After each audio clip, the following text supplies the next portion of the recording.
నమస్కారం. జై శ్రీమన్నారాయణ. ఇంట్లో ప్రేమగా మాట్లాడొచ్చు కదా.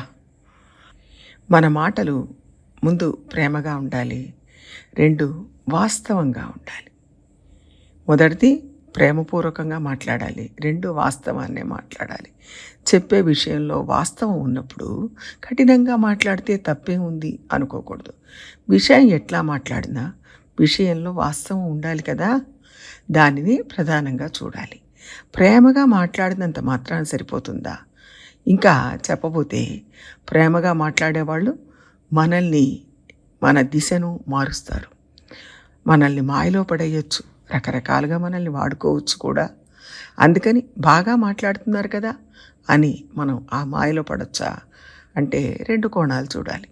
ఒకటి, మనకు విషయం వాస్తవంగా ఉండాలి, కానీ ఆ వాస్తవం అర్థం కావాలంటే దాన్ని మంచి మాటలతో చెప్పాలి.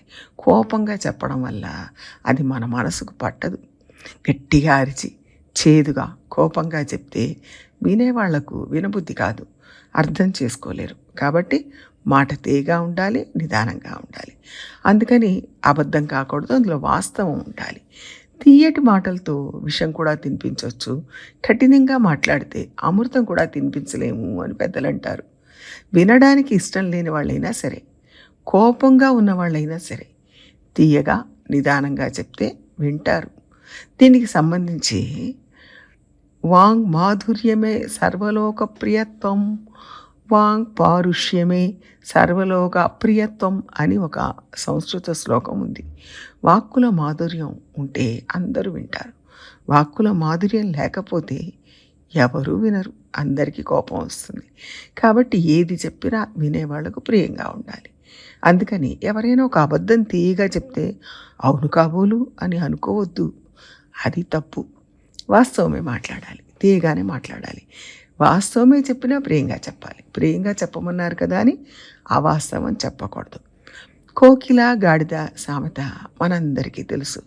కోవాలోకేషు కోకిలస్య ఉపకారగా. ఈ లోకానికి ఈ కోకిల ఏమైనా ఉపకారం చేసిందా అంటే అది కేవలం పాడుతుంది. చెట్టు మీద కూర్చొని తనలో తాను పాడుకుంటుంది. కానీ రచయితలందరూ ఆ కోకిలను అంతగా పొగుడతారు, దాని మీద కవిత్వం రాస్తారు. బాగా పాడేవాళ్ళను కోకిలతో పోల్చి ఆహా కోకిల గొంతు అంటారు. వాల్మీకి రామాయణం రాస్తే వందే వాల్మీకి కోకిలం అంటున్నారు. ఉన్నోడు తోழமை కొళ్ళువన్ కుయిలే ఉలగళందానై వరక్కువాయి అని ఈ లోకాన్నంతటినీ కొలిసేవాడిని నువ్వు తీయగా పిలిచి తీసుకొస్తే నేను నీతో స్నేహం చేస్తాను కోయిలా అంటుంది గోదాదేవి. ఇంతకు కోయిల మనకు చేసిన ఉపకారం ఏమీ లేదు, అయినా దాన్ని అందరూ కీర్తిస్తారు. కోవాలోకే గర్దభస్య అపకారగా. గాడిద మనకేమైనా అపకారం చేసిందా, కష్టాన్ని ఇచ్చిందా? కానీ ఎందుకో తెలియదు, కానీ అందరు దాన్ని దూషిస్తారు. గట్టిగా ఎవరైనా మాట్లాడితే వాళ్ళు మాట్లాడడం చూడు గాడిదలా మాట్లాడుతున్నారు అంటారు. ఇంతకు గాడిద మన బరువును మోస్తుంది, అవసరమైతే మనల్ని కూడా మోస్తుంది. కోకిల మన కోసం చేసిన కృషి ఏమీ లేదు, ఉపకారం ఏమీ లేదు, కానీ దాన్ని అందరూ మెచ్చుకుంటారు.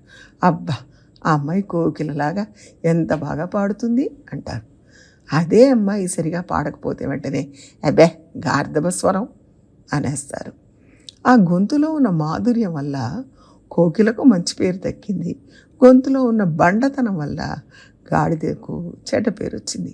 అందుకని తీగా మాట్లాడి అబద్ధాలు చెప్పి మాయ చేయడం కాదు, మంచిగా మాట్లాడి వాస్తవాలను తెలియజెప్పాలి.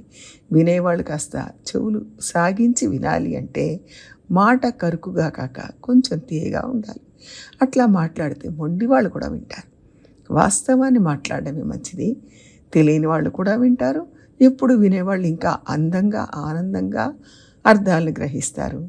మనం కూడా అందరితో మంచిగా తీయగా మాట్లాడితే అందరికీ మనం ఇష్టం అవుతాం. అప్పుడు మనం వాస్తవాన్ని చెప్పగా ఇంకొంచెం ఆనందంగా ప్రేమగా వింటారు, విషయాలను గ్రహిస్తారు. ప్రయత్నం చేద్దాం. జై శ్రీమన్నారాయణ.